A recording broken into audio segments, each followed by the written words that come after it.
Hello friends, today in this video we are going to talk about how to set up Gmail on your iPhone 15 Pro. So let's get started. First of all, just tap on your mail application. When you select on, you can see a new interface just like this. Here just tap on Google.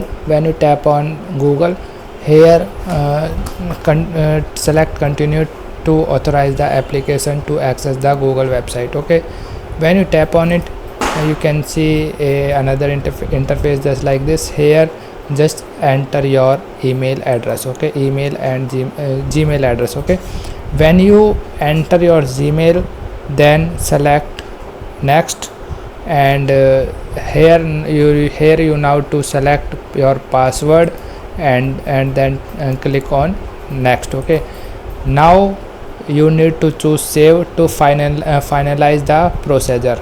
Okay, so that's all in this video.